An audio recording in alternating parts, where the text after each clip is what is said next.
it's really wonderful to be here today. And to all attending the session, I say Namo Buddhaya, Jai Bhim. So today we're going to talk about a little about how it is that we have the texts today, which are so valuable. And drawing inspiration from these texts, how do we look at its relevance, especially to do with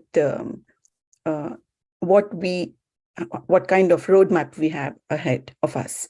So I would not like to make this whole thing too much of an academic session, but even then, I would still like to bring out some points that would be helpful for all of us. So considering that, I would like to share my presentation with your permission. Yes, please kindly go ahead. Thank you, Pankaj.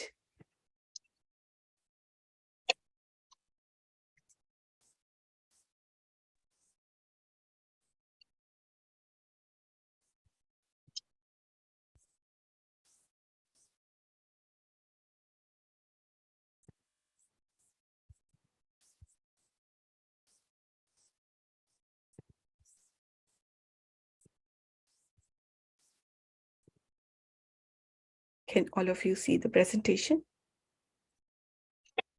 Yes, we can see it. Okay, all right. So let us join hands first. Namo tassa bhagavato arahato samma sambuddhassa. Namo tassa bhagavato arahato samma sambuddhassa. Namo tassa bhagavato arahato samma sambuddhassa. And I would also like to say Vandami Bhante and bow down 3 times to Bhante as well. I'm not sure whether Bhante is there online. Yeah. And to all of you, I would like to say Namo Buddhaya, Jai Bhim. And with this understanding that we are going to listen to the Buddha Vachana,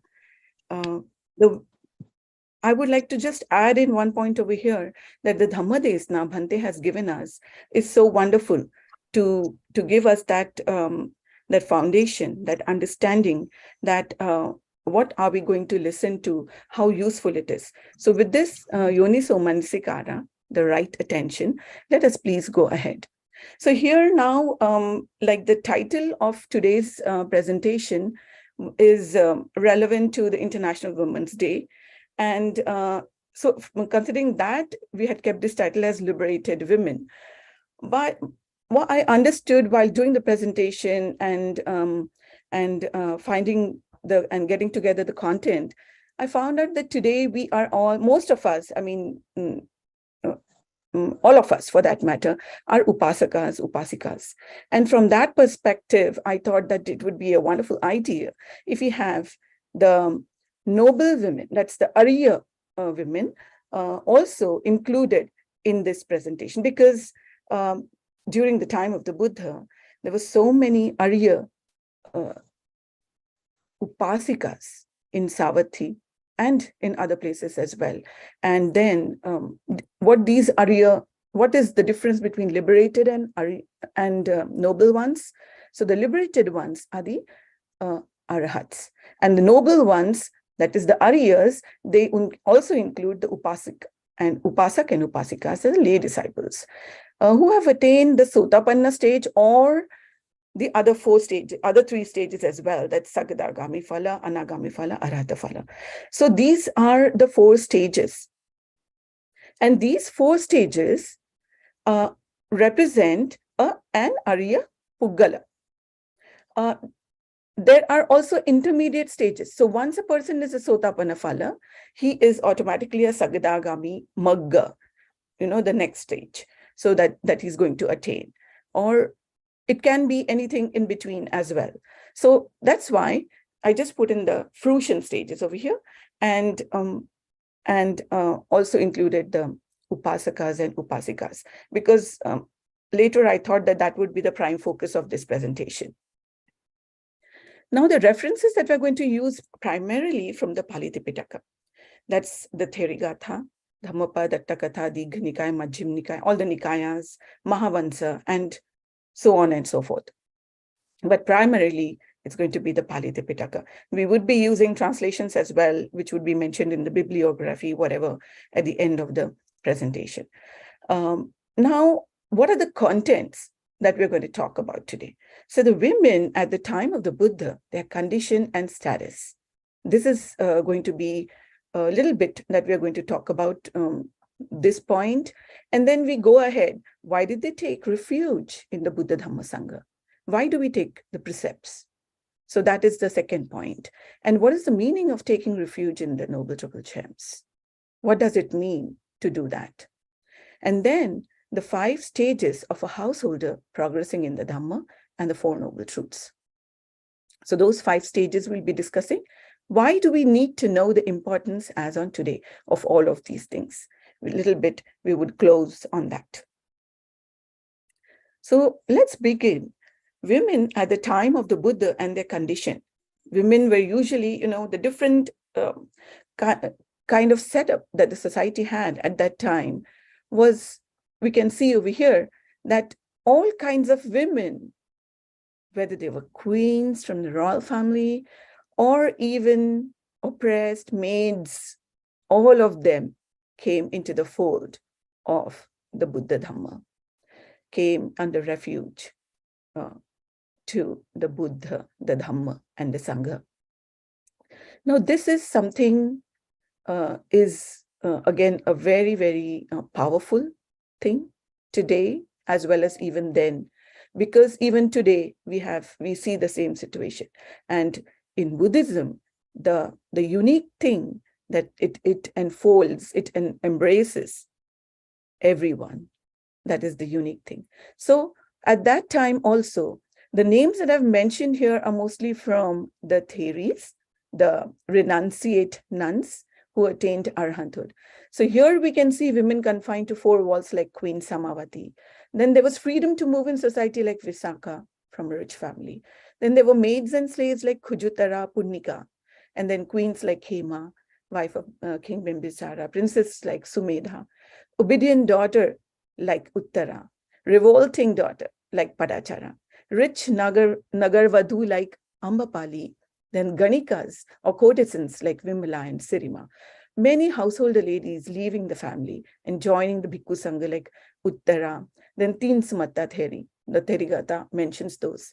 Then the Panchasata Bhikkhunis, Theris, disciples of Padachara. So these kind of many women who were suffering from grief used to join the Bhikkhuni Sangha.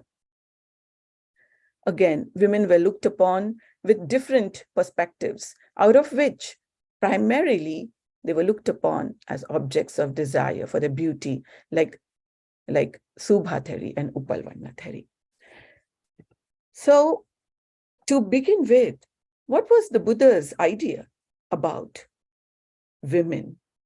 So we see in the beginning itself, even before enlightenment, the Buddha and the 5 companions who were leading an ascetic life. At that time, the Buddha was Samana Gautama on the path of being a future Buddha.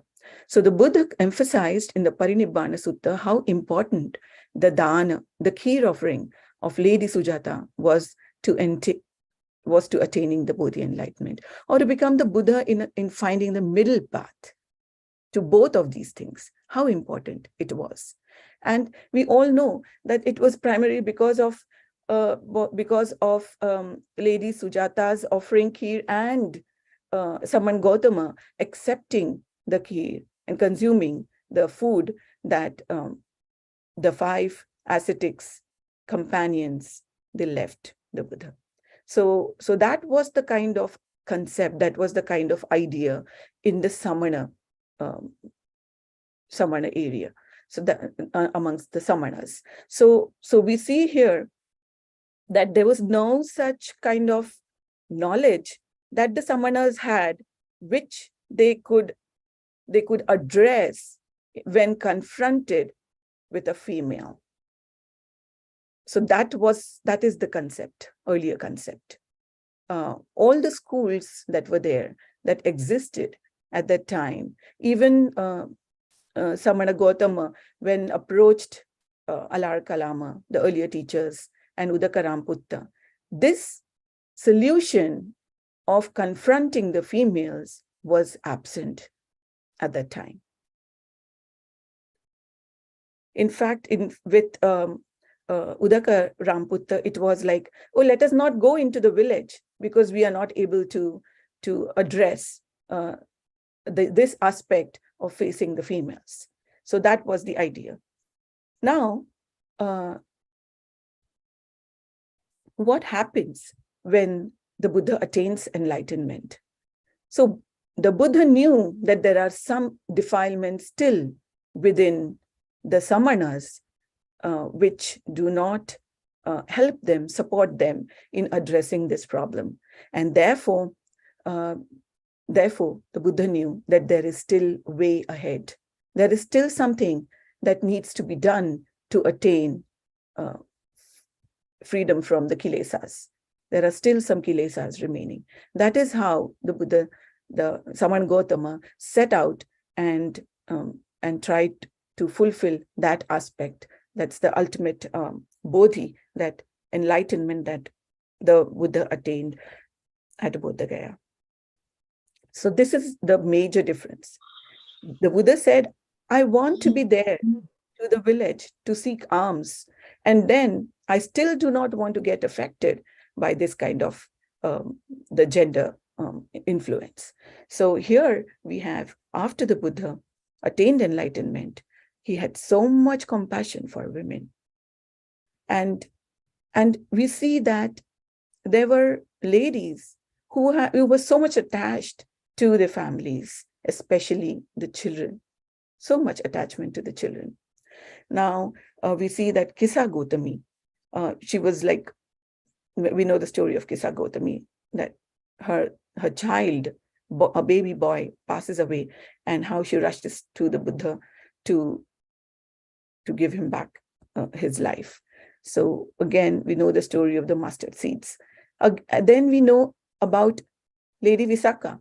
Visakha also lost her granddaughter. So here it is a boy as well as a girl, but the attachment is the same. So Visakha also said she was such a nice, obedient, virtuous daughter, granddaughter.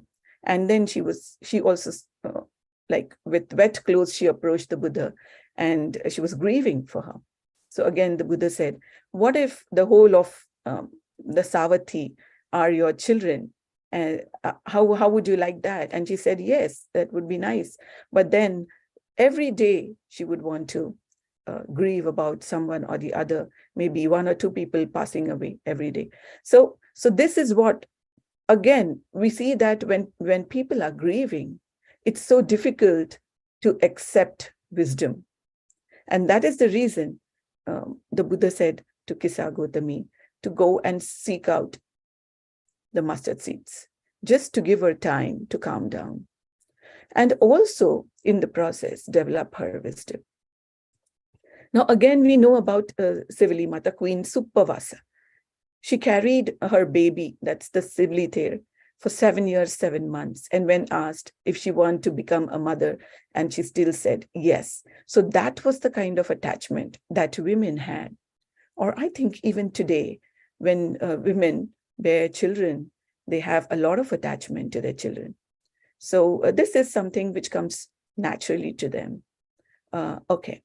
But on the contrary, we see King Pasenadi yearning for a boy child, specifically, and for reasons we know very well, that the king needs a year for the kingdom. So that's why King Pasenadi, he was very sad when he received the news that that the daughter was born to him. And the Buddha recognized this sadness in him. And then the Buddha told him, Itipihi ekachya seyaposa janadipa medhavini silavati sasudeva patibatta. Now, well, some women are better than men.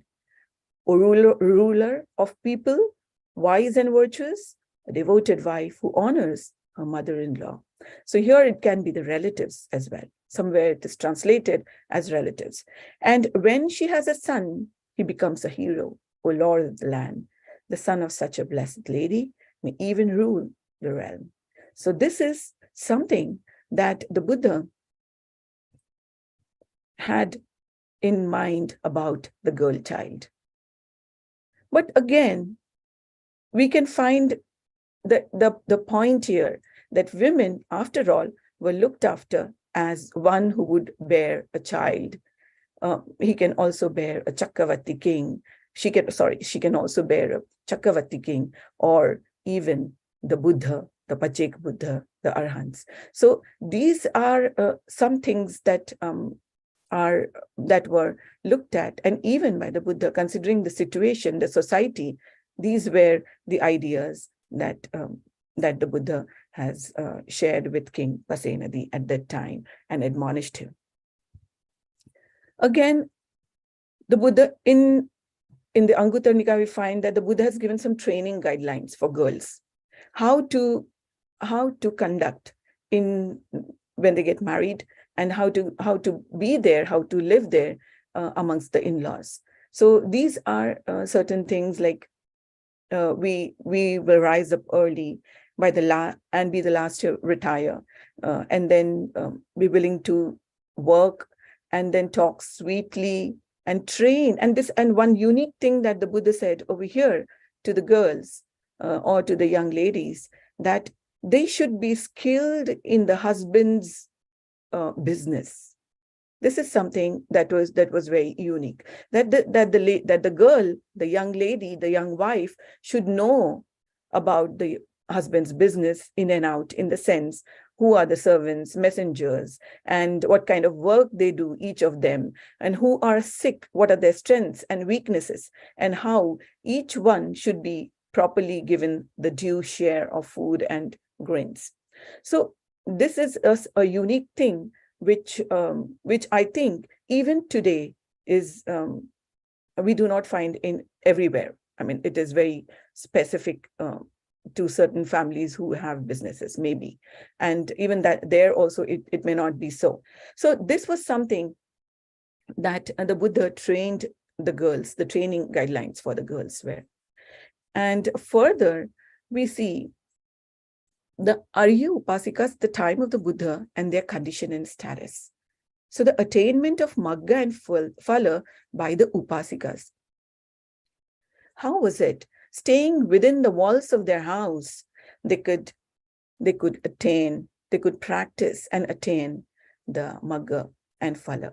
Not the Arhanta stage, but the previous stages of the Arya Puggala. So here we have Matuka Mata, and she was an Anagami. So Matuka Mata was the mother of a Sethi. And when during the Vasa, the bhikkhus used to visit for their Vasa period, for the period of meditating in those 3 months. So that time, Matuka Mata would be serving them and also practicing, learning from them about the Panchakhanda and so on. And in the due course, she attained Anagami and also attained Iddhibal, like Parachitta Janami. She could read the mind of the other. And so that was the capacity and the attainment even of lay Upasikas. And then we have Visakha, barely at the age of 7. Her grandfather took her to the Buddha to visit the Buddha, along with the 500 friends, and she along with all of her friends attained Sotapatti Phala. So at the age of 7. So this is something very, you can say that all these are at the prime of attaining their fruition during the time of the Buddha. So then we have Uttara Upasika's metta, how she converted the courtesan Sirima, who's the sister of Jivaka. So initially, Sirima was jealous of Uttara, who's the wife of Sumana, a Sethi. But how Uttara's metta converted Sirima, that both of them attained Sotapatti, fruition. So this is Dhammapada verse 2023. And then that is the verse which is there from the Jataka. Kodhang akodhena, jine asadhung sadhuna, jine. Kadaryang danena, alikavadinang sachena jine. Let anger be conquered by non-anger. Let bad ones be conquered by good. Let miserliness be overcome by charity. Let the liar be conquered by the truth. So, and then on the other hand, when we look at the jealousy, because jealousy is one quality or nature of women, which we get to see even in the Pali Tipitaka. So the jealousy of Magandiya towards Samavati, because Samavati were ardent follower, ardent devotee of the Buddha. So that is why Magandiya, the other wife of King Udayin, was jealous of Samavati. And she did many things to harm her. But it was Samavati's metta that saved her and her 500 mates from King Udayin's arrow. But they were drowned in the palace fire, which Magandiya caused to occur. Even after that, Magandiya's fate was also the same by King Udayan. So this is something like about the Upasikas also, that they had so much of the capabilities in the Buddha Sasana. Now, again, what we are looking at today, the attainment of arhathood by women after renunciation as theories. So that's we have the Therigatha as one of the books in the Khudak Nikaya, is the 9th book, 73 poems and 494 verses there. And we have so many of the Mahatheris there. It begins with the first bhikkhuni, Mahapajapati Gautami Theri. So, so the whole thing, the whole story of the Bhikkhuni Sangha begins with Mahapajapati Gautami. And I think in the Panchaka or Chaka Nipata, 6th chapter of 6, we have Mahapajapati Gautami Theri's Gatha or the Udan. Basically, what is Theri Gatha? Those are the Udana, the spontaneous, glad occurrences, which the Theris, at enlightenment, when they attained Arhathood, they just said those utterances. Those words just came out when they. So what these utterances are basically, like the utterances, the poems, they describe what was their problem, what was the difficulty that they were facing, and what was their grievance, what was their suffering, and how did they overcome those? How did they attain arhathood? And how are they free today? How are they liberated? So we have all of these theories listed out there, like again, Rahul Mata, then about sister, Buddha's sister, Sundarinanda, about Upalvanna, about Parachara, about Dhammadina, about Khema, and many more. Then the first bhikkhunis. The first bhikkhuni Sangha was formed at Vaishali, we know that, an unparalleled event in the history of the world. Mahapajapati Gautami, as an ascetic, as a renunciate, followed the Buddha to Vaishali with so much difficulty, and having shaved her hair and her 500 maids along with her. And they came and requested the Buddha to get ordination. The Buddha granted the ordination at the request of Bhante Anandathera. However, 8 additional rules were put into the following the practice. Now, today we see this place on the map. It's an actual location at the site. The Mahavihara, it's swastik shaped, and it stands, or the ruins of it stands even today for us to see at Vaishali. So this is one of the places which has a lot of events happening at the time of the Buddha. Now, this pristine place where many women were liberated from the suffering, the daughters of the Buddha attained arhathood, the realization of the bliss of Nibbana 2,600 years ago, which we can see even today. Now, we're going to talk a little bit about the theories. I would not like to focus too much on this. Okay, like we have 15 minutes more, so I would like to focus more on the upasikas for that matter. But here we would just I have taken few theories to talk about because they are so important. So Mahapajapati Gotami Theri Gatha says, it begins with Buddha Vira Namo Tyathu Sabba Sattana Muttama Yo Mang Dukha Pamochesi Ayancha Bahukang Janam. O Buddha, my hero, homage to you, supreme among all beings, who released me from suffering and many other beings as well. And later, Mahapajapati Gotami Theri also talks about her elder sister, Maya. And she says that it's for the benefit of many that Maya gave birth to Siddhartha Gautam. Yeah. She's so thankful and very grateful to her. And then we come to know about we have Rahul Mata, we have to talk about so many, but in this short time we cannot cover everyone. So few other important theories are, so here we have Parachara theory. Parachara theory, the unique thing about her was she was so young, a revolting kind, breaking the societal norms. But then when she came into the fold of the Buddha himself taught Parachara theory. Even when there were the bhikkhunis and the bhikkhus and the bhikkhunis, even then the Buddha taught Parachara theory. And how it all happened when she visited the Buddha, she was not in her mind.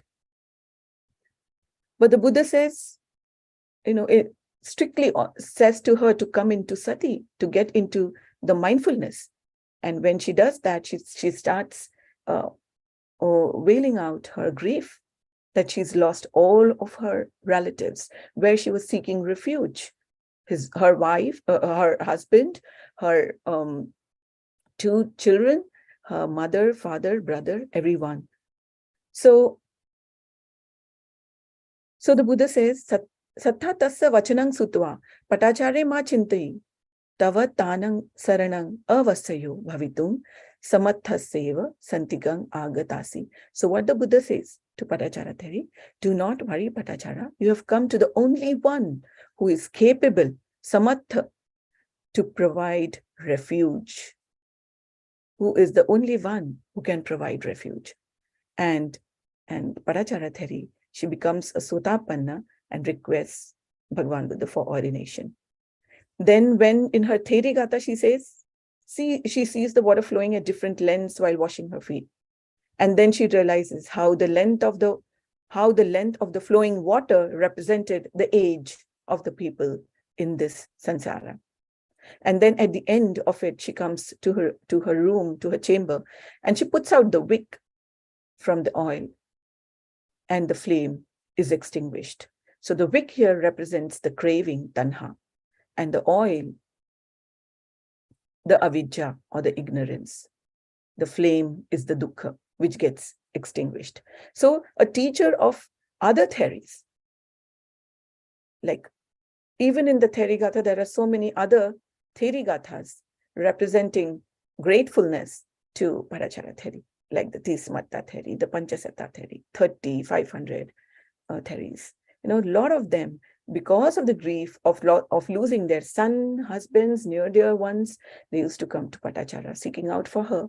And she gave them the teaching of the Tathagata, the Buddha, and they came out of suffering. So the Therigatha also talks about revering or venerating the Patachara theory's feet. So all these theories are so thankful to Patachara theory. And that is what we see. So she's such a young lady who becomes foremost in Vinaya, in rules, in following the rules. So this is what a tremendous transformation, and so inspiring. Again, so when we look at the general analysis, so here we have predominantly the dukkha that the women have are related to two things. One is living with other wives. So this is a very common thing during that time. So like the king had many queens, even the satis, sometimes they had many wives. So this was one of the dukkha that the women had.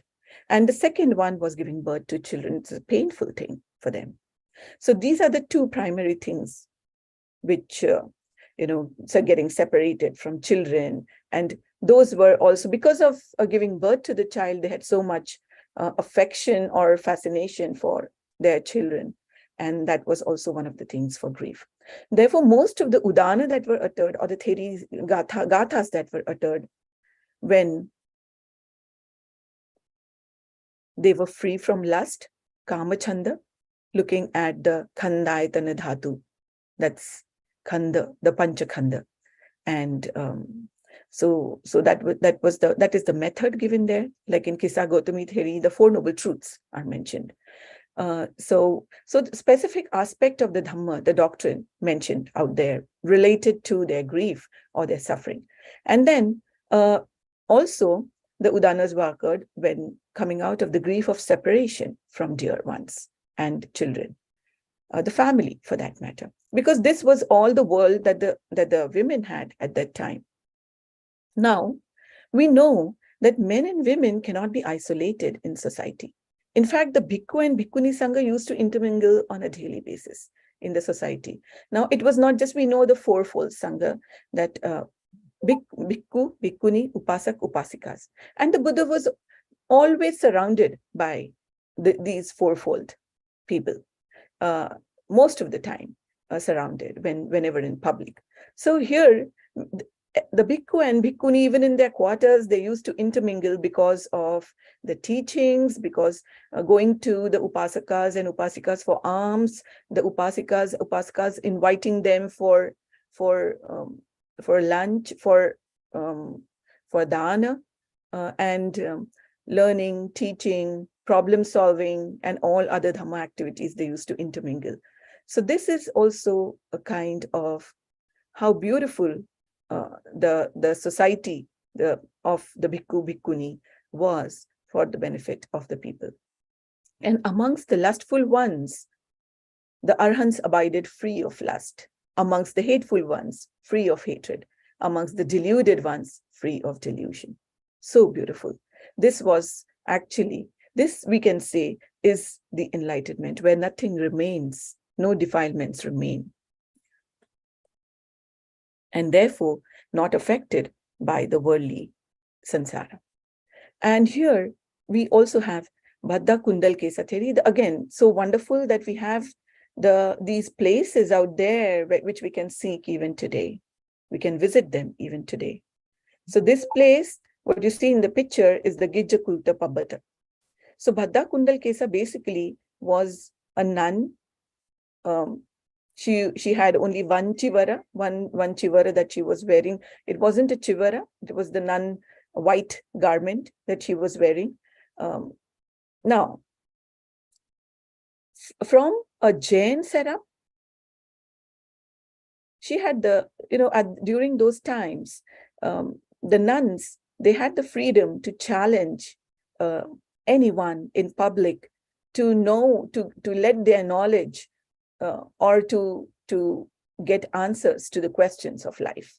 So here we have this kind of a narration wherein Bhante Sariputta Thera, there is a question answer session. It's a wonderful one. In fact, I would say that each theory is so wonderful to go into the depth of it, right? So, but here we have Bhadda Kundal Kesa confronting Bhante Sariputta Thera. And then Bhante Sariputta Thera answers all of her questions. But when Bhante Sariputta Thera asks her a question, Ekang Namanki, she's not even able to identify what kind of question this is. What is one? She's not even able to identify. And then the answer to that is food, ahara, ahara titika. All living beings subsist on food. So this is the turning point in Bhadda Kundalkesa's Theri's turning towards the Buddha Dhamma. So Bhante then takes her to the Buddha. So what does she say in a Theri Gatha? She says, Diva Vihara Nikhamma Gijjakutam mi pabate Addasang Virajang Buddhang Bhikkhu Sangha Purakhatam. So Nihatya Janung Vanditva Sammukha Anjaling Akang Ehi Bhadde Timang Avat Same Asupa Sampada. So wonderful. Here we know that during the afternoon time after her wheels, she takes rest, and after that she wakes up and goes to the Gijjakuta Pabbata, where she finds the Buddha, the head of the Bhikkhu Sangha, sitting there. And then Viraja, so stainless. And then she kneels down on her feet and venerates the Buddha. Vanditva. Sammukha Anjali, folding her hands in Anjali. And then what does the Buddha say? Ehi Bhadde. Just like Ehi Bhikkhu, in the initial days, that was how the ordination was in the Bhikkhu Sangha or the Bhikkhuni Sangha. So here we have Bhadda Kundalkesa getting ordained as Ehi Bhadde. Timang avacha same asupasampada. So that's she requests for upasampada. So Bhadda Kundalkesa then says that she's been roaming around in all these Anga and Kosa, all these places around Magadha. And then she says that, but she doesn't have any debt. So one, because she must be giving Dhamma desana for whatever alms she was getting.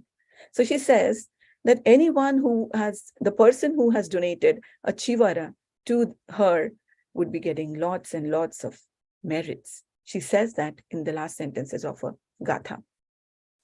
Then we have Vaddhamata and Kumara Kassapa Mata.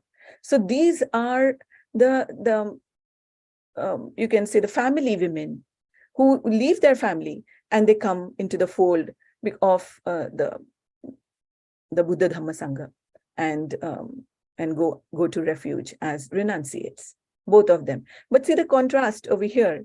In the case of Vaddhamata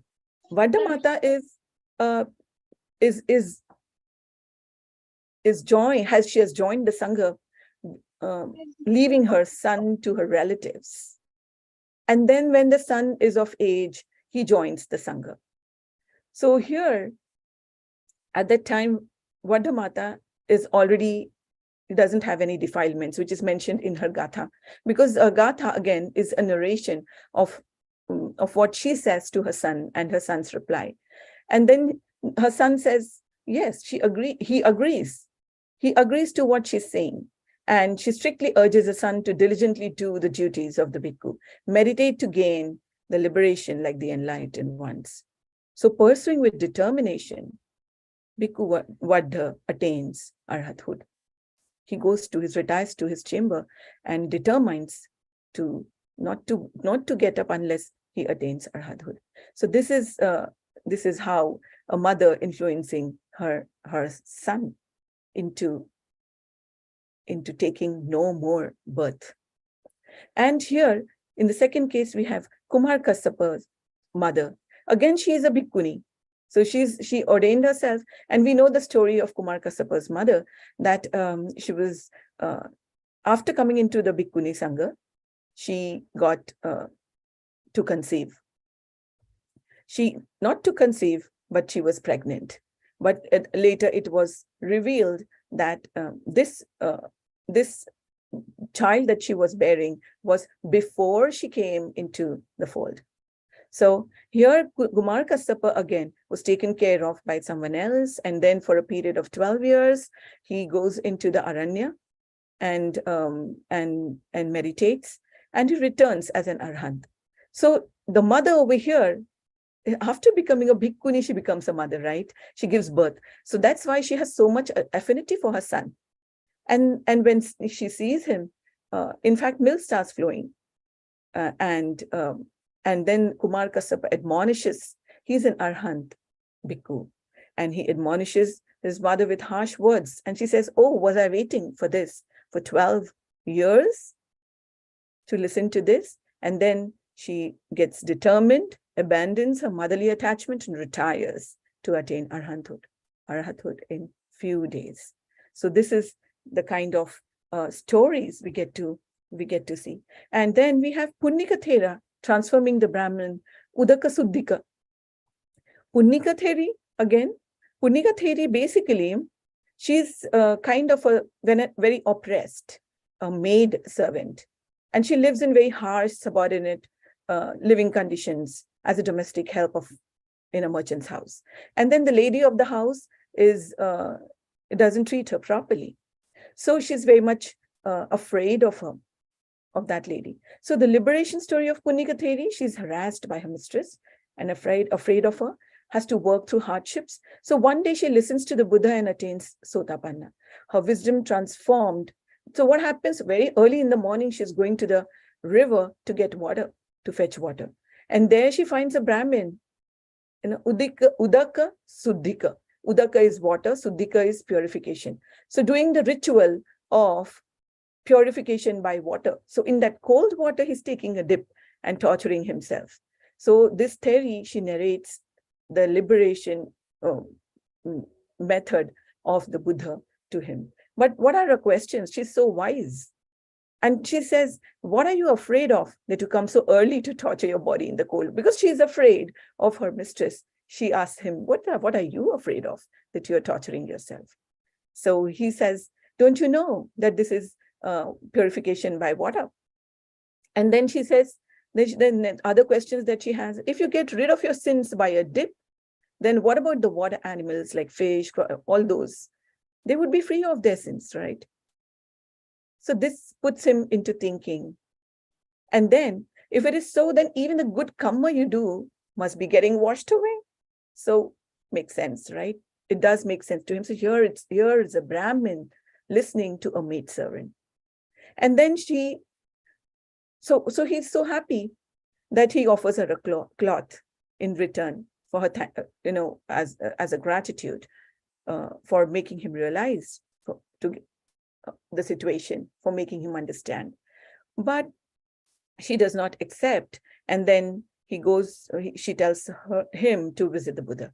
So here, when she urges the Brahmin to visit the Buddha to get rid of his kilesas, impurities, sins, and he does so and takes refuge in the Buddha, becomes an arhat. And even Punnikatheri, we have her Theri Gatha. So here again, she also, at a later point of time, also joins the Bhikkhuni Sangha and attains arhathood.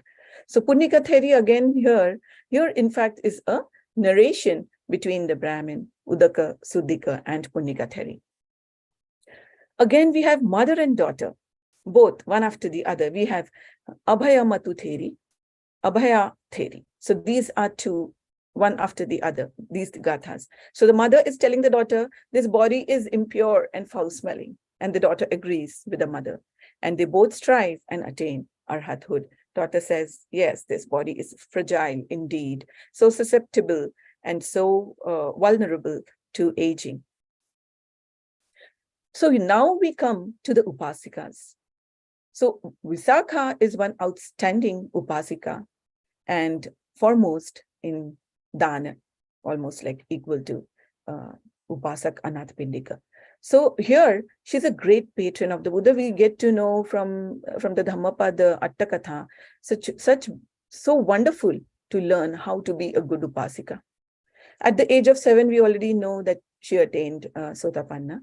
And then she is a mother to her father-in-law, Migar Mata. Migar is a father. And because she also makes him realize how the Buddha Dhamma is supportive in in bringing good life. So here again, Migar Mata comes into refuge of the Buddha Dhamma Sangha. And we can see even the ruins of Kubbaram Vihara here in Savatthi. So the Buddha used to spend most of his time, distribute his time in Jetvan, that is the Gandhakuti, Jetvan, and Kubbaram. And the foremost Upasika, Khujuttara, again, she has a bent back. She's Queen Samavati's maid. And after listening to the Buddha's discourse, becomes Sotapanna. And so much so that she comes and confesses that she was, in fact, stealing half of the kahapanas for which she had to fetch flowers for Queen Samavati. She becomes fearless of the consequences.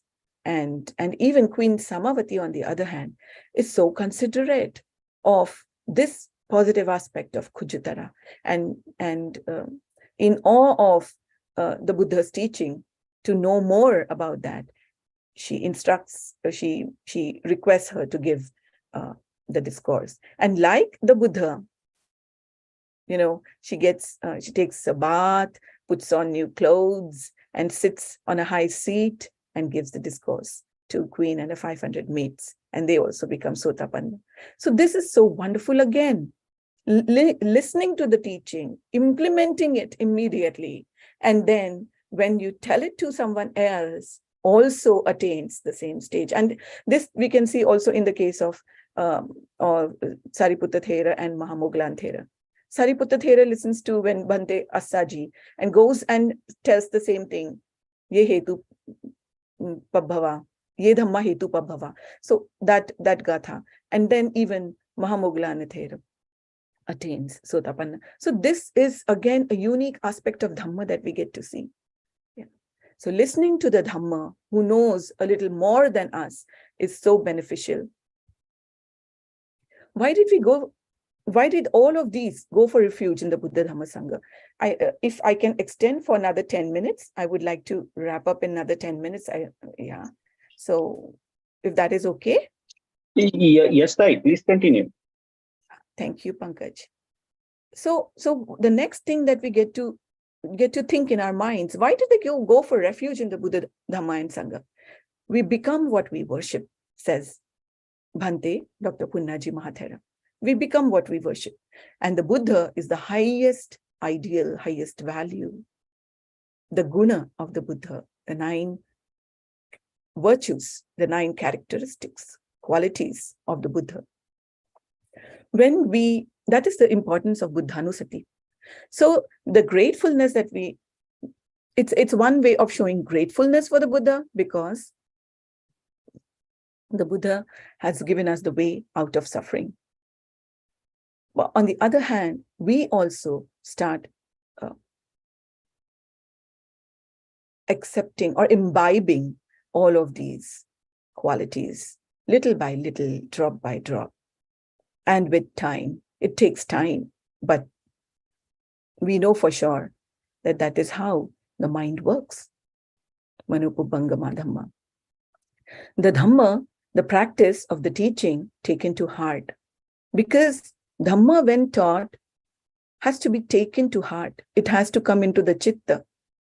That is the place of the chitta, the heart. And then when you take it to heart, the samvega we have of Dhamma. And that is called as Dhare Titi Dhamma is the definition of Dhamma, basically.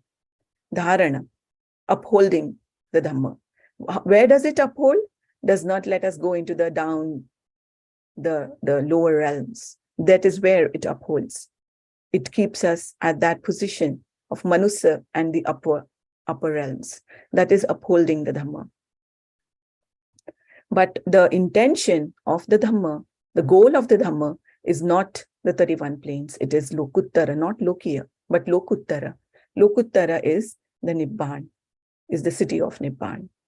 So this Dhamma, the Buddha, the Dhamma, and then how does this whole thing, how is this whole thing basically? The Buddha, we can say that is the sun. And the rays that are coming from the sun is the Dhamma. And these rays, when they fall on beings, they remove, or any place, they remove the darkness. The Dhamma removes the darkness. The Buddha's Dhamma removes darkness, avidya. And this is represented by the Sangha. So we can see the radiance of the Buddha even today. The discourse that Bhante gave today morning, we know that this light of the Buddha, we can see with our eyes even today. And I would also like to say Vandami to all the Bhante and Ayya present here, attending the session. And I would like to say Vandami to all of them, because they are the light. They are the light, and we seek refuge in them. They are the gems of the Buddha, the Dhamma. Dhamma we cannot see with our eyes, and the Buddha as a living person we cannot see, but we can very well see the living Sangha. So the refuge in the Buddha Dhamma Sangha makes us free from fear, anxiety, suffering, illness, rebirth in lower realms and defilements. And then we also have the stages that we need to develop as a householder in the Four Noble Truths, to know the Four Noble Truths. Because the light is the Four Noble Truth. And so the first thing is Saddha. That's the goodness of selflessness and devotion. Then next is Sila, which all of us, even in the Living Dhamma session, we are trying to imbibe amongst our kids.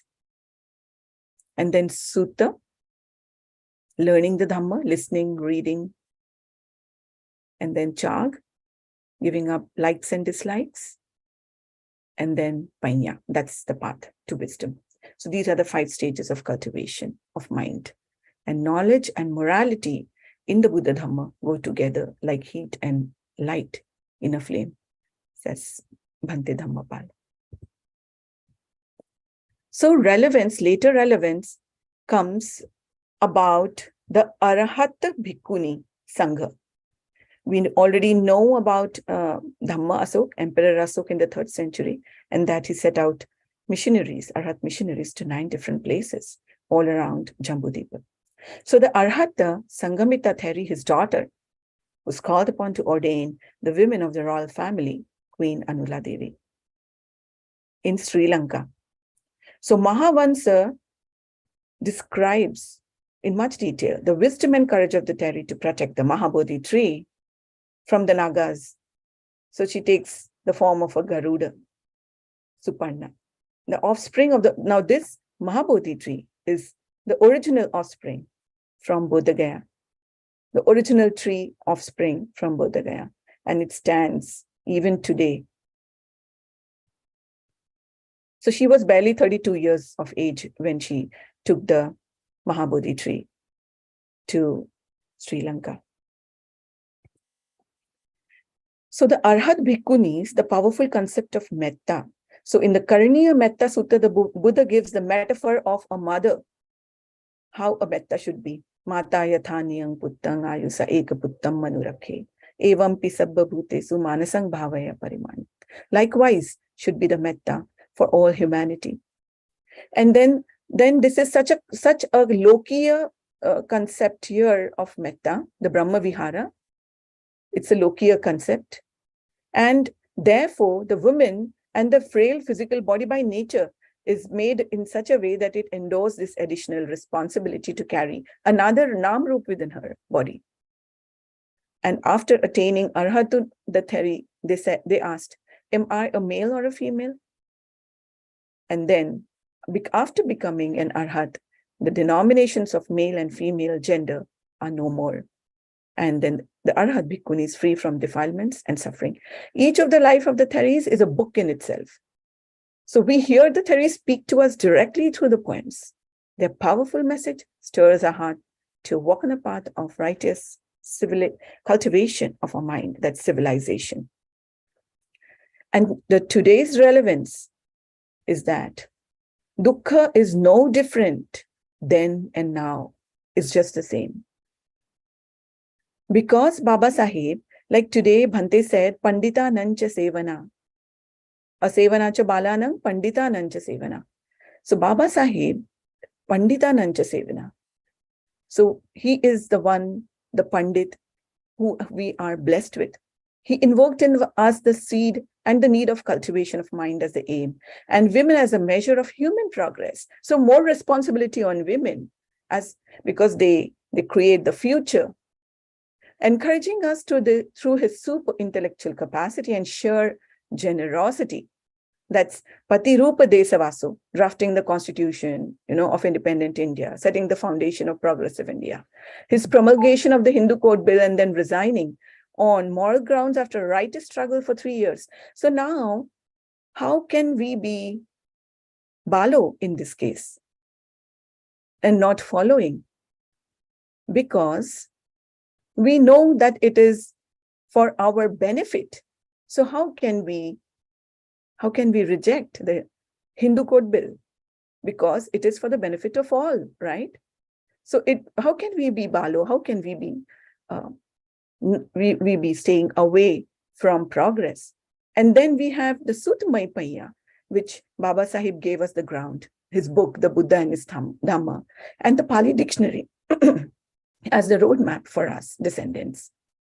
And then the Tisarana, the 22 vows, Saddha in Tisarana, and eventually opening up the gate, which is the refuge in Buddha Dhamma Sangha, the supreme noble triple gems back in India. That Sila again of the very example of his virtuous life that he has lived as a Bodhisattva. The title he was conferred in the 6th Buddhist Council, which also contained Arya bhikkhus. So here we have today's relevance of why we should follow on this path. And then we conclude here that we are born, we do not know why, ignorant without the knowledge of 4 noble truths. It's 4 noble truths that makes us knowledge, that gives us knowledge. Jnana. Buddhism is a process of growth and evolution and an effort to solve the problem of existence. Meditation is purification of the mind from things that deter us from attaining our welfare. And concluding with Sanghamitta Theres, today's aspect, she went to Sri Lanka away from her motherland and lived and spread the Buddha's Dhamma with so much metta, never came back. And liberated, taught the path of liberation to the women in Sri Lanka who owe deeply with immense gratitude to her even today. And the event of her coming to Sri Lanka and bringing the Bodhi tree, which is called as Jayasiri Mahabodhi tree. The Uduvapa Poya Day on the full moon of December is marked with great celebration in respect to her, with great reverence, faith, and care that they protect the Bodhi tree. We know that, and history tells us.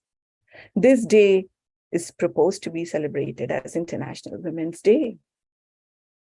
It's not yet, but yes, going on. Like the United Nations, they have a theme every year for International Women's Day. Like this year, it was the technology theme. So the technology, again, that women should be represented into, should be taken into the fold of science and technology. That was the theme of this year's International Women's Day. So they have a theme, the United Nations. And then we see that Sanghamitta Theri passed away in 203 at the age of 79. And she was the one who instructed King Uttiya, her brother passed away, Mahamahinda Thera. And she was the one who guided and instructed how the cremation should be. So likewise, she also had selected a place for her own death, the cremation place for her own death, before her death, in fact. And she told that to King Uttiya. and that was in front of the Bodhi tree. And King Uttiya did her last rites. So, like this International Women's Day, about science and technology, things are happening. Like in 2022, the Nobel Prize was awarded to quantum information science, which is very, very closely approaching the religion aspect of things. Not, but it is, you can say, not. It doesn't have the capacity to merge right now, but there are certain evidences that we find in the research that is happening. And three scientists, three researchers, three physicists were awarded for this research in quantum information science. A little more of this is I've mentioned in Buddhism and Science, another talk that I had given. So here we are looking at women getting into the fold of science and technology. That is this year's theme, United Nations for International Women's Day, urging all of us, science and technology, how it can benefit and how it can refuge in the Buddha, Dhamma, and Sangha benefit us. You need to have your own answers for yourself. Thank you so much for listening. And lots of metta. Thank you very much. Thank you for what a wonderful discourse today. And I have to stand up and clap for your discourse today. Oh, no, Indeed are the liberated women, daughters of the Buddha. So thank you. We are very happy to listen to you today and happy to have you deliver us the Dhamma discourse. Thank you, Pankaj. Yeah, thank you for. Do we have time for question and answer? We definitely wanted to take some questions. Sure.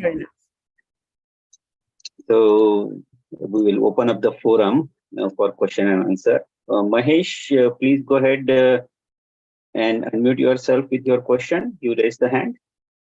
No problem. Thank you, Tai. It's a very wonderful talk, listening from the beginning to the end. Wonderful slides presentation there. I have one question regarding the swastika vihara you mentioned, swastika bhikkhuni vihara. And you also mentioned there are still evidence of those vihara kind of. So is that a significance of swastika vihara? Because nowadays swastika is been been used on the other side also. So in our Buddhist significance, what is the importance of swastika? Yes. Yes. So here, thank you for that question, Maheshji. What I can say here is there are two things over here. One is about symbolism. So symbolism has been the initial representation of Buddhism for that matter, even the Buddha for that matter. Like if we see the inscriptions, the Ashokan inscriptions, and also what is the archaeological remains today, we find that the Buddha is represented in terms of the Bodhi tree, the wheel, and so many other representations. But when we come to the wheel specifically, means a chakra, right? Wheel is a chakra. And this wheel has been the symbol of the Dhamma. The 8-spoked wheel is the eightfold path. And then you also have the 24 spokes there, which is put up on our flag. So this wheel is shown by artists as the swastika. It's a moving wheel. The swastika is a moving wheel. Now this swastika, how do we know that that this wheel was used as the Dhamma Chakra? If we go to Sarnath, we have the Dhammika Stoop there. And if we go near it very closely, we find different types of designs of swastika all over the Dhammika Stoop. So it's It's the wheel, and that's the place. The Sarnath is the place for the Dhamma Chakra Pavattana Sutta. So wheel basically has been represented in stone carving and the like. In terms of swastika, it represents a moving wheel. So it's very much the Buddha's time, during the Buddha's time that it was. But otherwise also, and we have the Ratha Sutta and so many other representing the chariot. Because for a king, a wheel, the knowledge about the Ratha, the chariot, is in details. A king always knows everything about it in details. So here again, we have, because the Buddha is comes from a Khattiya fold. So here again, the wheel has been used to represent, the swastika has been used to represent a wheel. So it's very much a Buddhist concept. Yeah. I hope I have answered your question.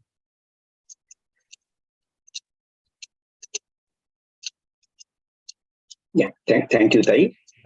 Your next question is coming from Satinath Chaudhary. Satinath ji, please go ahead.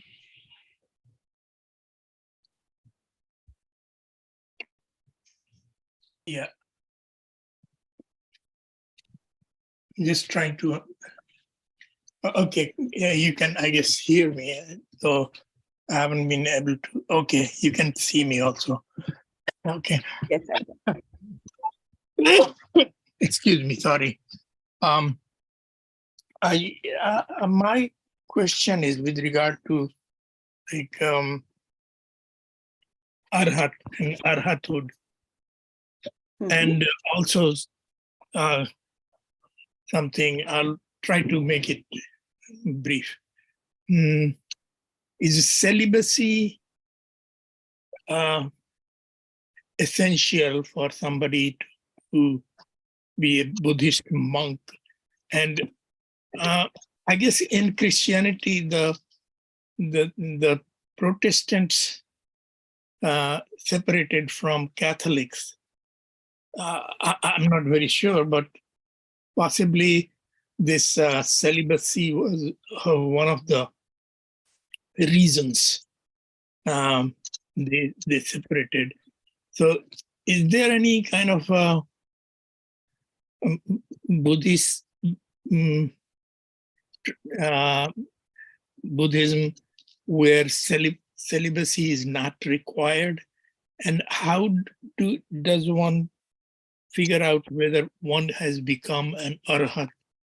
And yeah, I'll just, I have so many questions, but I'll leave it at these two.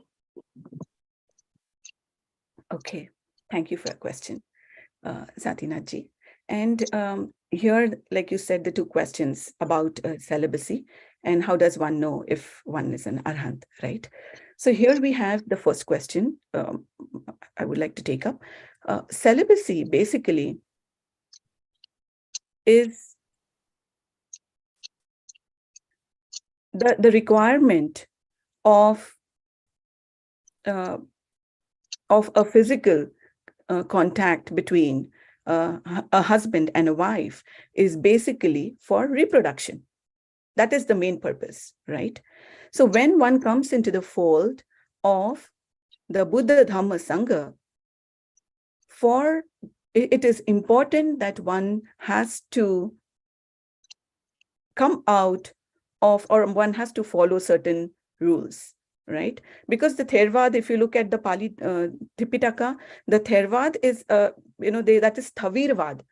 Sthavirvad means Savir is elders. So elders means like the Theris, the Arhant ones. So this is the lineage of the Arhata, Theris and Theras. So when we come to know about anagarika, going away from home, being a renunciate, not staying in a home, right? Nekhamma is what is called. And like the Buddha's going away renunciation is called as abhinekhamma, mahabhinekhamma. So here we know that it is important to focus on a particular aspect with determination. And that can be achieved only when, because this again, Buddha's Dhamma is to see within ourselves. It is to do with our individual self. It is not to do with all of us around, It's only the metta aspect that is to be spread around us, but the main asceticism that is to be done is within. That's the meditation, the vipassana. And for that, we have to keep to a bare minimum. And that is the reason to stay away. Now, even if we look at the 8 precepts that we follow, the Uposat days, even there we do not have this. It's like you have to live a celibate life, right? Even while staying at home, right? So that's abrahmacharya veramani, sikkhapadang samadhiyami. So the importance of a celibate life is the primary thing for us to stay away from defilements, right? Those are defilements, after all. That is why the Buddha never encouraged bhikkhus, or in the early days, like the Buddha's cousin Nanda, the Buddha discouraged him to get married. He was so much affected and in fascination for his to-be wife, but then the Buddha discouraged him to get married. But then the Buddha never said that they should not be happy. A married couple, how they can be happy? He said to reduce your lust, there's a Dhammapad Gatha, and in the Sukhavaggo. So where the young couple, the Buddha instructs, and they both become Sotapanna. So this is something like is one of the most important factor in following the precepts in a proper manner. Otherwise, one cannot go beyond the 5 precepts, which any householder can keep, for that matter, and which does not entail a celibate life. That is for upasakas. But for upasakas, we also have the 8 precepts, that is uposatha precepts, which includes a celibate life. So this is about the first question. And then about the second one that you said, how do we know that, or how does one know that he's an arhat?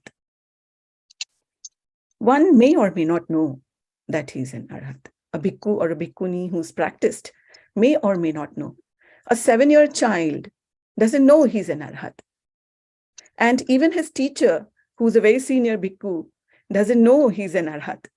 But then what he answers, like the elder bhikkhu, somehow by mistake hits him with a stick, and he makes him blind in one eye, hurts the child's eye, 7-year-old child's eye. So this child, he replies, "Oh, Bhante, doesn't matter. It is not your fault. It's the vata, the sansara vata, the round of sansara, that is the kamma vata that is there. It is because of the kamma in sansara that this event occurs. It is not your fault." So the elder teacher is so much perplexed. He says, how does he answer like this? And he goes to the Buddha and says, look, this has happened. And then the Buddha says, yes, he's an arhat.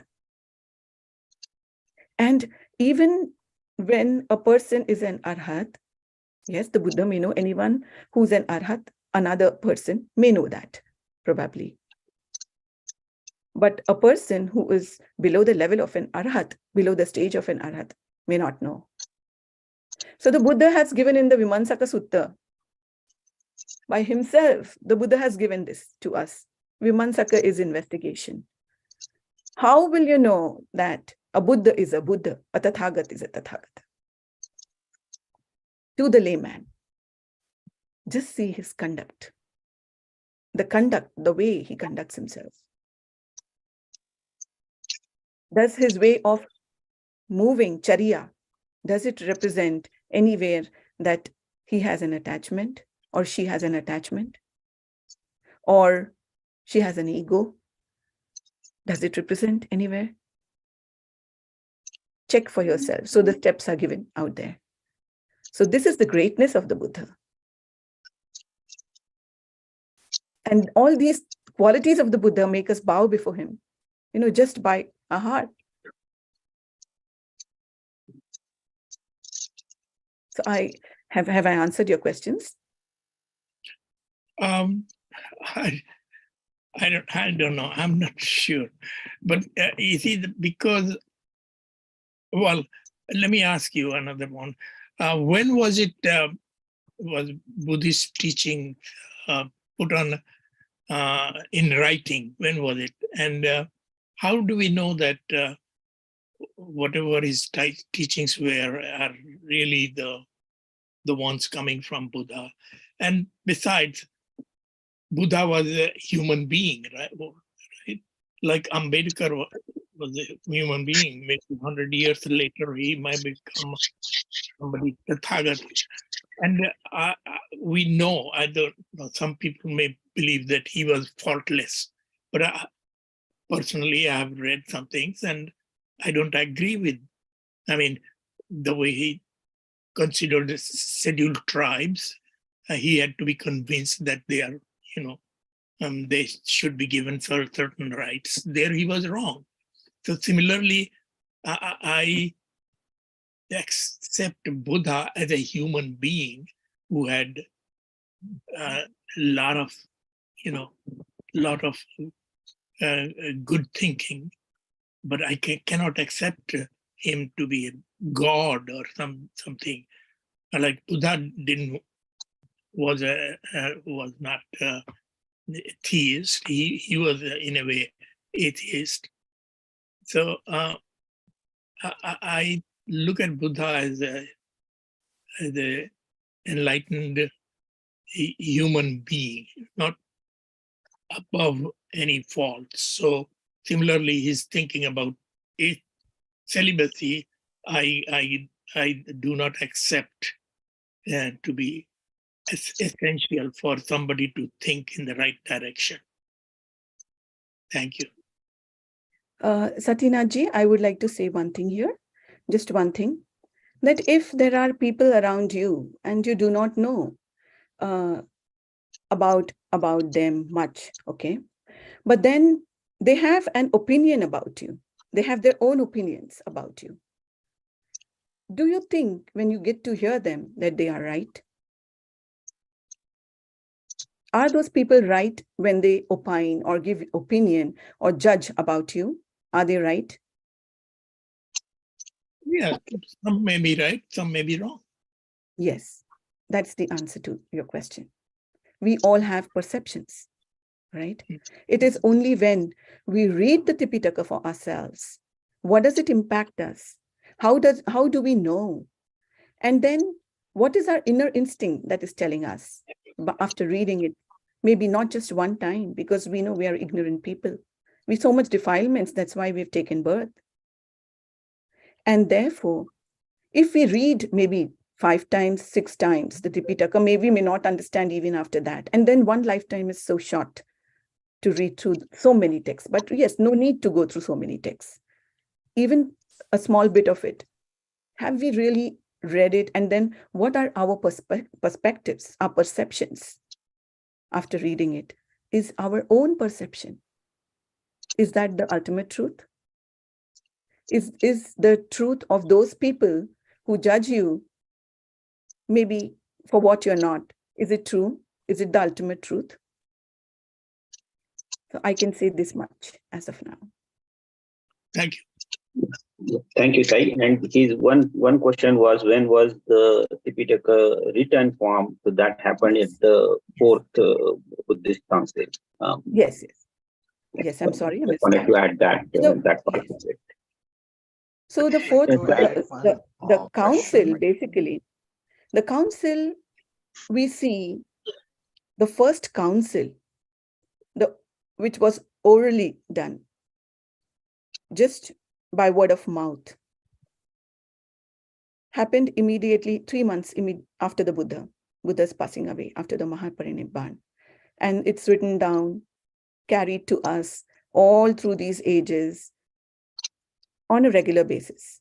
Now, let's say the first council immediately, that's after 3 months, of Arhat members who recited, like Bhante Upali, who is foremost in Vinaya, and Bhante Ananda, who had a strong memory to remember the Buddha's suttas. So they were the ones basically reading or saying it out. And the Arhat members, there were 500 of them, and they were, in fact, acknowledging by saying yes 3 times. So this is the method of the council. They are Arhats. We will have to know first, who are these Arhats? What is their capacity? What is their capability? What is it free from defilements? So this is one thing. Next is this first council, then immediately 100 years after is the second council at Vaishali. And then the third council at Patliputra. That's during the time of King Asoka. And then that at that time, there were around 1,000 Arhats. And Mahamogli Puttatisatthera presided over it. And then we have the fourth council in Sri Lanka, the Theravada council I'm talking about. And that is this fourth council, the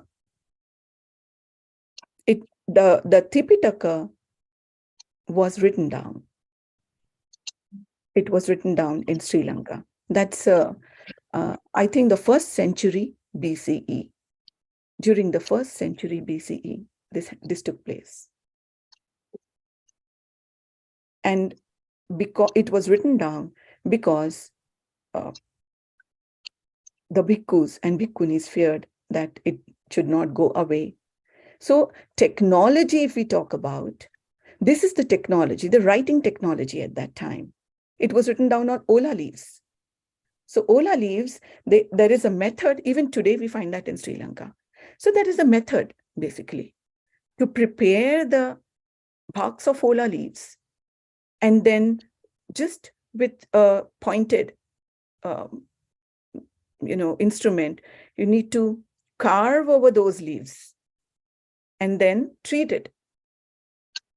So that's the way that these, and you find all of them, all such written down, maybe 1,000, 1,400 years old, in some in Kandy as well.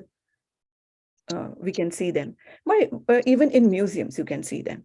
So they have been written down, and from then on, until then, it was all verbally passed on by the method of Patimokha.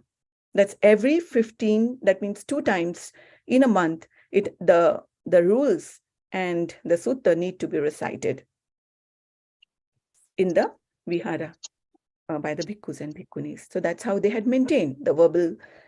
And that's why we see the gathas, right? The verses. They are like, they have a meter so that one can remember them quickly. We know that we can remember the songs. We can remember so quickly because they have a meter and they have a kind of a tune to it, a rhythm. So that's how they were remembered and passed on until the 1st century BCE. Thank you, Tai. Tai, your next question is coming from online. The question is liberation same as enlightenment? And the second part to the question is the liberation same for women as it is for men?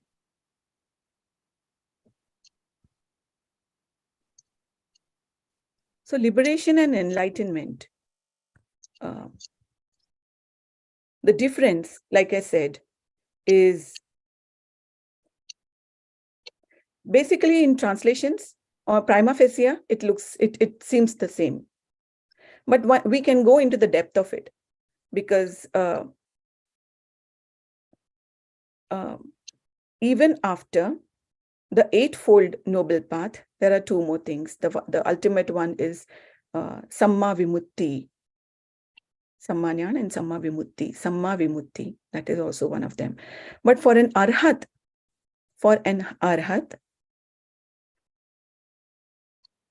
it is liberation, free from defilements. And that is also called as enlightenment. Enlightenment, basically, word comes from bodhi or buddhati. bhujati, to awaken. So it also means, enlightenment also means that the arhat, the liberated ones, are the enlightened ones from this perspective. So, but when we talk about Samma Sambuddha, is different. When we talk about Pacheka Buddha, is different. But eventually, an arhat is also called as attaining Buddhahood. But that is Savaka Buddhahood.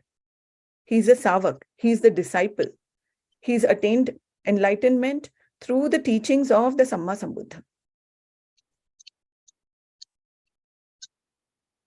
The Samma Sambuddha finds a path, discovers by himself, and that is basically attaining the Sambodhi. That is Sambodhi. Yeah. So that is the difference, the Sambodhi and the Bodhi. Yeah. And the second part, Buddha is it the also same learned for from the previous Buddhas? the second part to the question? And Raju, please be patient to get your chance to. We'll allow you to ask your question. Okay. The second part on the question was, is the liberation or the arahanthood stages were the same for women as it was for male? Is it same for women and men? Yes. Basically, for the stages, if we talk about just this life, the stages are the same. But then if we talk about the foremost ones, foremost disciples, then they have made some aspiration in their past life, just like the Samma Sambuddha has done that in the past life, an aspiration to become a Samma Sambuddha, an aspiration to become the foremost in the dispensation of the Samma Sambuddha. Those are the foremost Savakas. So otherwise it is the same for male and female. It is just getting rid of sankharas or defilements. It is that. Asavakai Nyan is the final one. Getting rid of asavas, the defilements. So it's the same for men as well as women. And to the question that Rajuji said, that the Samma Sambuddha also learned from previous Buddhas, is very true. It's true that that is the tradition of the Buddhas. And the tradition of the Buddhas is such that after becoming a Buddha, the Buddha attains Sabbayo Jnana, knowledge of everything, omniscient knowledge. So this omniscient knowledge is then either, so there are two things. The Samma Sambuddha will not do anything by himself. Whenever someone requests the Samma Sambuddha, they will do it. So that's why the Brahma came and requested the Buddha that you should teach. The Brahma came and requested 3 times, because the Brahma is, living even during that time and this time, and for such a long period of time that he knew that the earlier Buddhas also did the same way. So here we have, so this is the way of the Buddhas. The way of the Buddhas that Buddha Gautama told was, I don't take any alms after I give the desna. This is the tradition of the Buddhas. And also to his father, to King Suddhodan, the Buddha says, no, this is the tradition of the Buddhas, to take alms, to beg for alms. This is the tradition of the Buddhas. When King Suddhodan says, oh, this is not a tradition in our royal family, this is not the tradition. So here we have the Samma Sambuddha also having the knowledge, the omniscient knowledge, and therefore all Buddhas will know that, will have that knowledge. Yeah, thank you, Dai. Raju, if you have a follow-up, please go ahead with your question. Yeah, I had a same question. As Samma Sambuddha is following the previous Buddhas, then how come he became the only Buddha? Even Arahant or liberated one can become a Samma Sambuddha. So here we need to know the process, basically.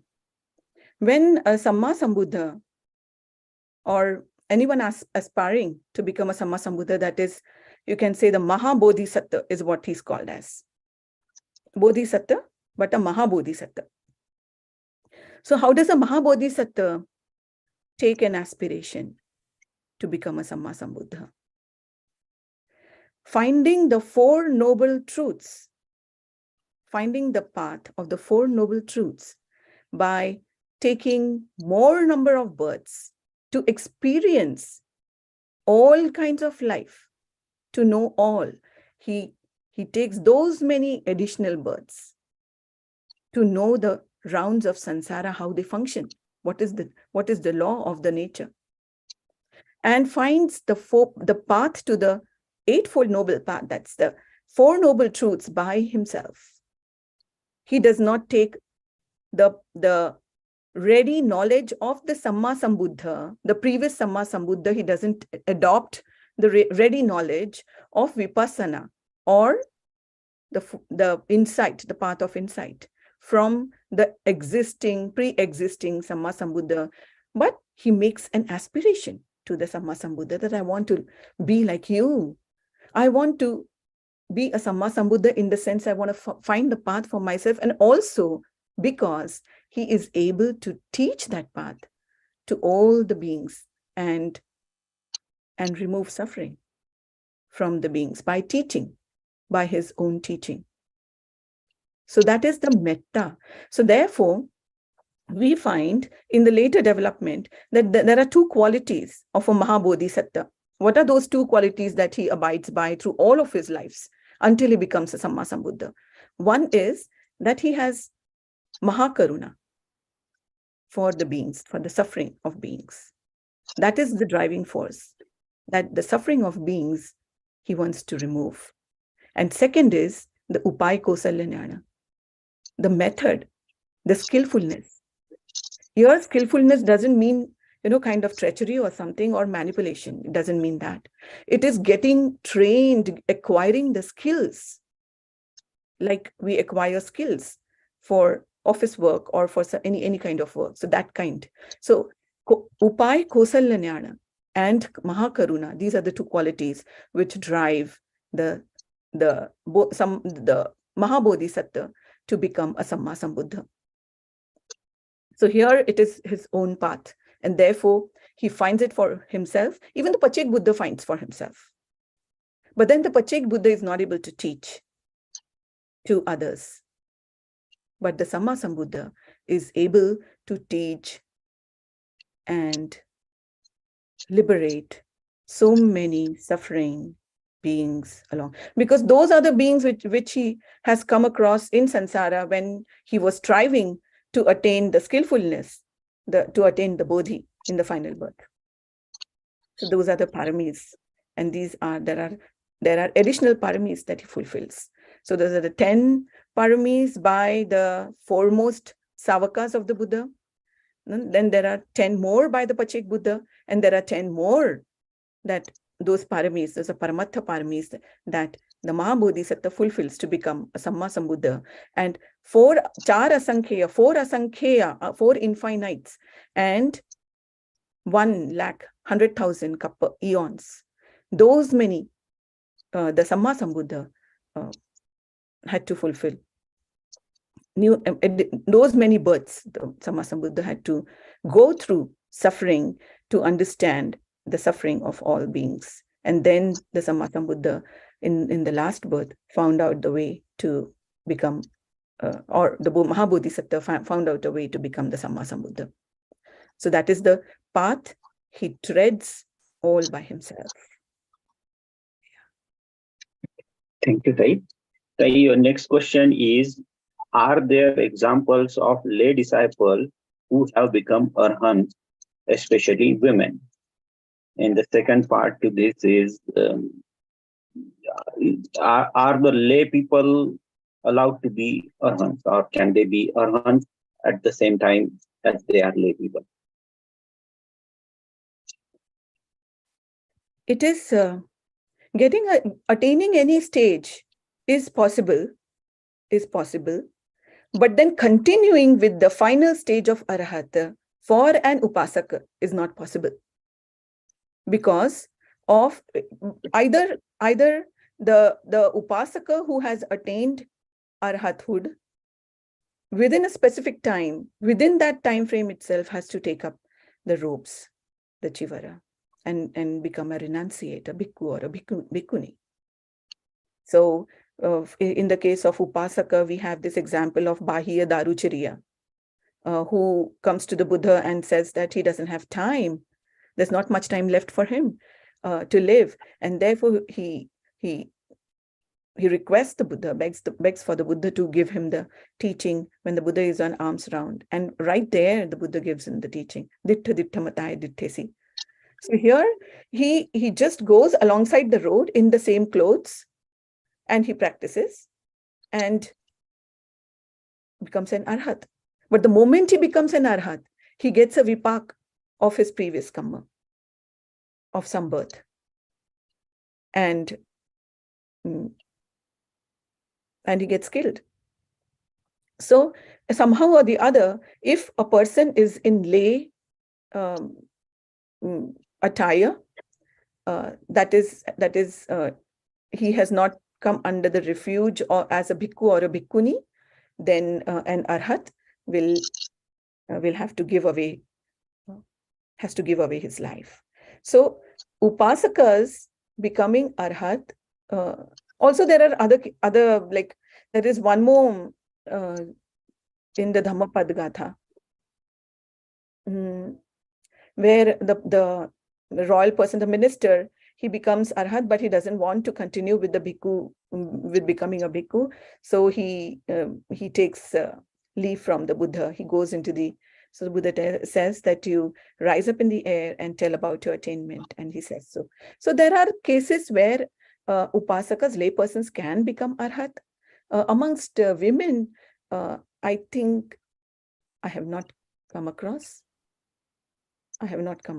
even in the Therigatha or otherwise. No. But the first part to that question was, are there any examples of women becoming arhat?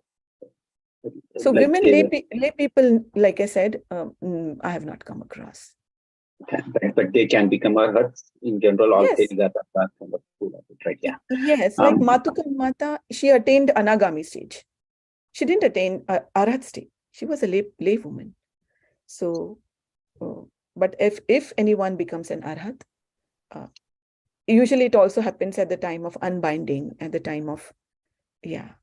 So, but there are no such instances that I've directly come across as a sutta or something. I've not come across in the Pali Tipitaka.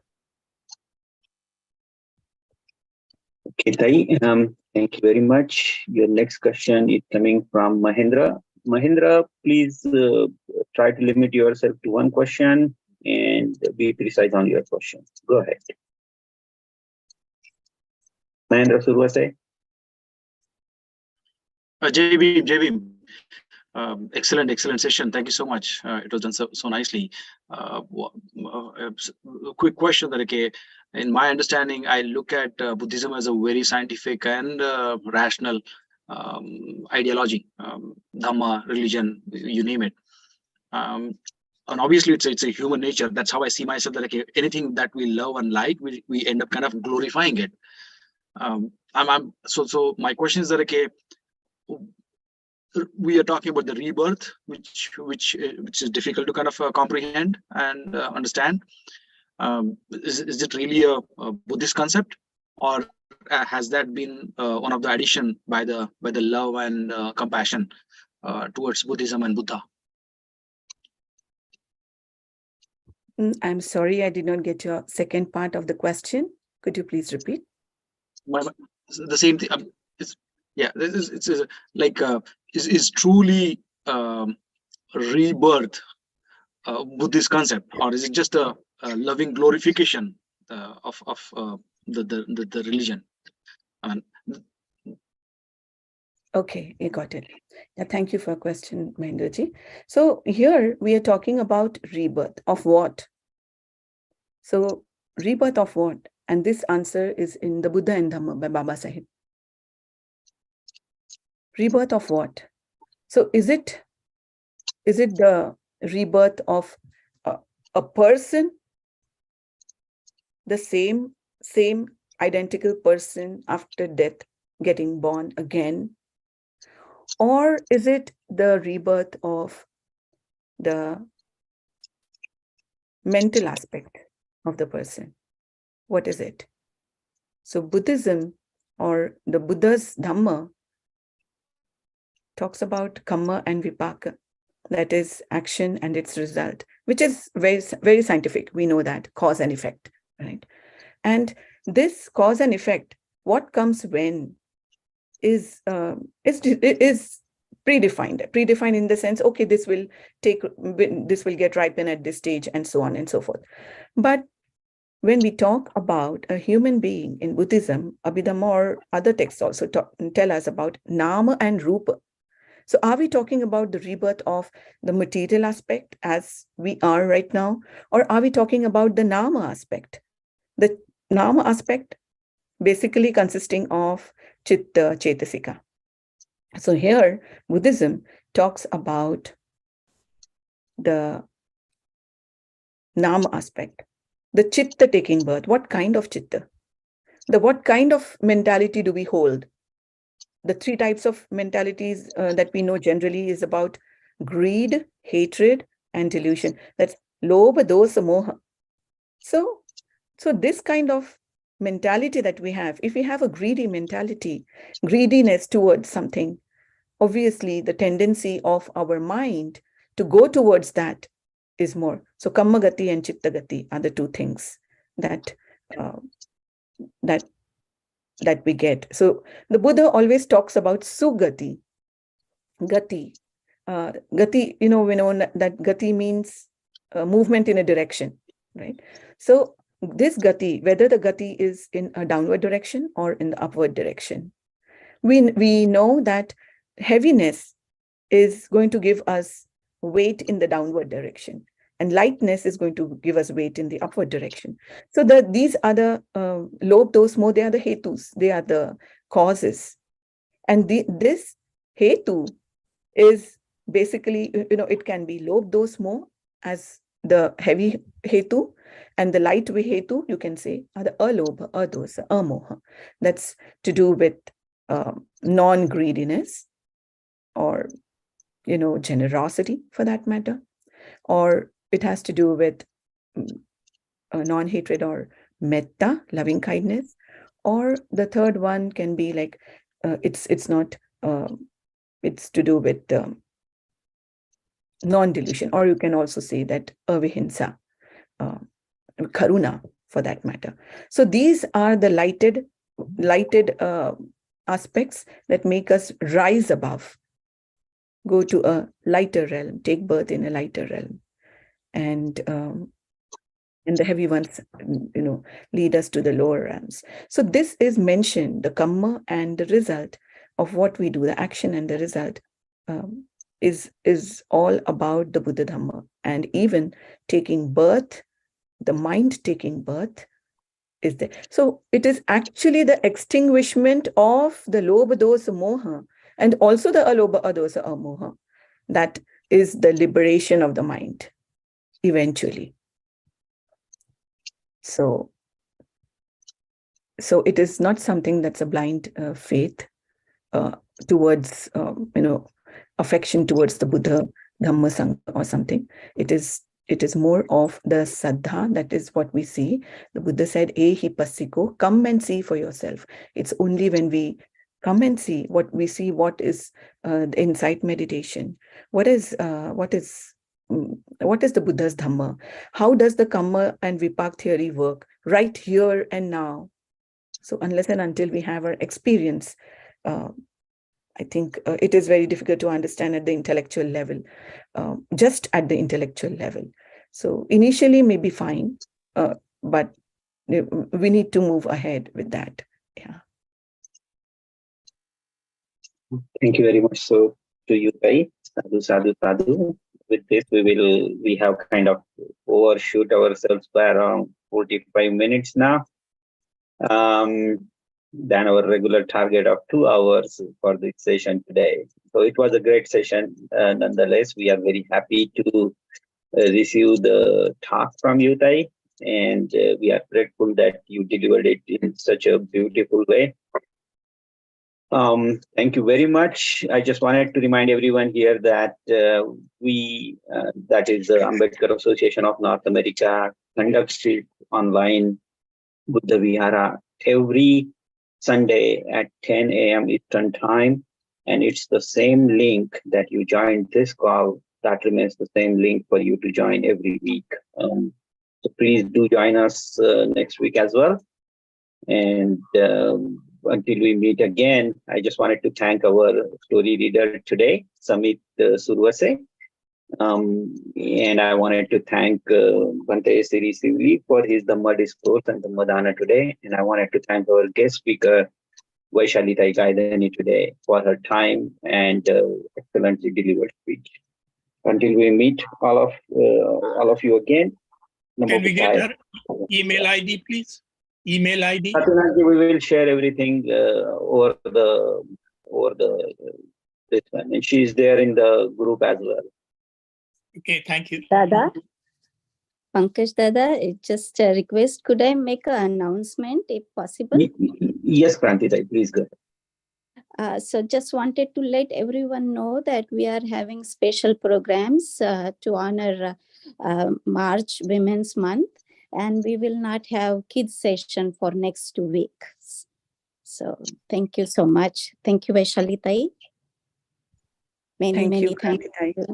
Thank you, Tai.